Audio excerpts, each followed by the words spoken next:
Job chapter 7. Do not mortals have hard service on earth? Are not their days like those of hired laborers, like a slave longing for the evening shadows, or a hired laborer waiting to be paid? So I have been allotted months of fertility, and nights of misery have been assigned to me. When I lie down, I think, how long before I get up? The night drags on, and I toss and turn until dawn. My body is clothed with worms and scabs. My skin is broken and festering. My days are swifter than a weaver's shuttle, and they come to an end without hope. Remember, O God, that my life is but a breath. My eyes will never see happiness again. The eye that now sees me will see me no longer. You will look for me, but I will be no more. As a cloud vanishes and is gone, so one who goes down to the grave does not return. He will never come to his house again. His place will know him no more. Therefore, I will not keep silent. I will speak out in the anguish of my spirit. I will complain in the bitterness of my soul. Am I the sea or the monster of the deep that you put me under guard? When I think my bed will comfort me, and my couch will ease my complaint, even then you frighten me with dreams and terrify me with visions, so that I prefer strangling and death rather than this body of mine. I despise my life. I will not live forever.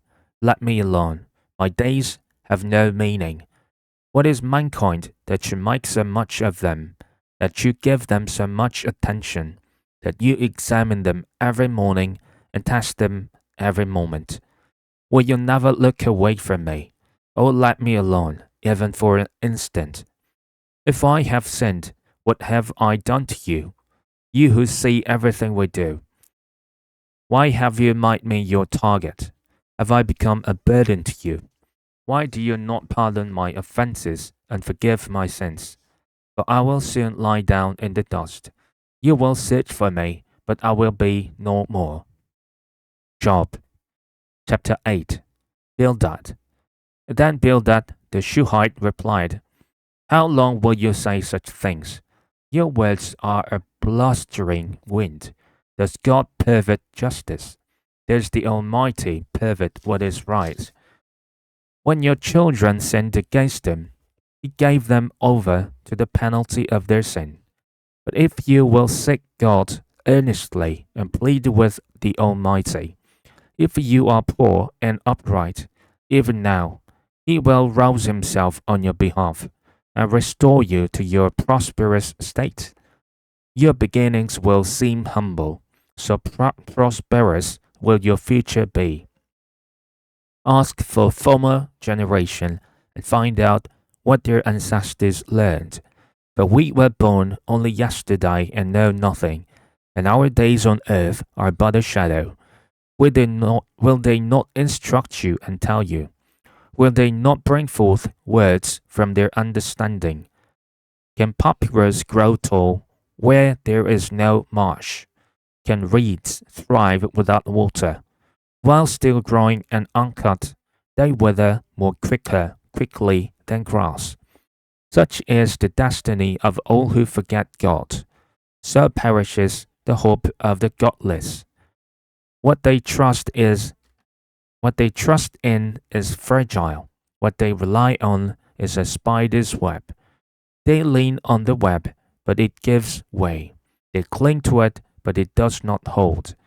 They are like a well-watered plant in the sunshine, spreading its shoots over the garden. It entwines its roots around a pile of rocks and looks for a place among the stones.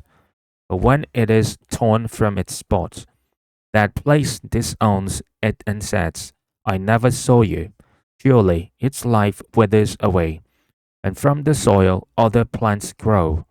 Surely God does not reject one who is blameless, or strengthen the hands of evil doers. He will yet fill your mouth with laughter, and your lips with shouts of joy. Your enemies will be clothed in shame, and the tents of the wicked will be no more. Job chapter 9. Job. Then Job replied, Indeed, I know that this is true, but how can mere mortals prove their innocence before God? Though they wished to dispute with him, they could not answer him one time out of 1,000. His wisdom is profound, his power is vast. Who has resisted him and come out unscathed? He moves mountains without their knowing it, and overturns them in his anger. He shakes the earth from its place, and makes its pillars tremble. He speaks to the sun, and it does not shine. He seals off the light of the stars. He alone stretches out the heavens, and treads on the waves of the sea. He is the maker of the Bear and Orion, the Pleiades and the constellations of the south. He performs wonders that cannot be fathomed, miracles that cannot be counted. When he passes me, I cannot see him. When he goes by, I cannot perceive him. If he snatches away, who can stop him? Who can say to him, what are you doing? God does not restrain his anger. Even the cohorts of Rahab cowered at his feet. How then can I dispute with him? How can I find words to argue with him? Though I were innocent, I could not answer him. I could only plead with my judge for mercy. Even if I summoned him, and he responded, I do not believe he would give me a hearing. He would crush me with a storm, and multiply my wounds for no reason. He would not let me catch my breath, but would overwhelm me with misery. If it is a matter of strength, he is mighty, and if it is a matter of justice, who can challenge him? Even if I were innocent, my mouth would condemn me. If I were blameless, it would pronounce me guilty. Although I am blameless, I have no concern for myself. I despise my own life. It is all the same. That is why I say it destroys both the blameless and the wicked. When a scourge brings sudden death, it mocks the despair of the innocent.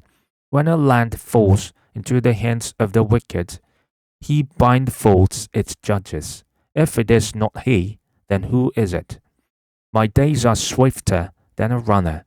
They fly away without a glimpse of joy. They skim past like boats of papyrus, like eagles swooping down on their prey. If I say, I will forget my complaint, I will change my expression and smile. I still dread all my sufferings, for I know you will not hold me innocent. Since I am already found guilty, why should I struggle in vain? Even if I washed myself with soap, and my hands with cleansing powder, you would plunge me into a slime pit, so that even my clothes would detest me. He is not a mere mortal like me, that I might answer him, and that we might confront each other in court. If only there were someone to mediate between us, someone to bring us together, someone to remove God's rod from me, so that his terror would frighten me no more. Then I would speak up without fear of him. But as it now stands with me, I cannot.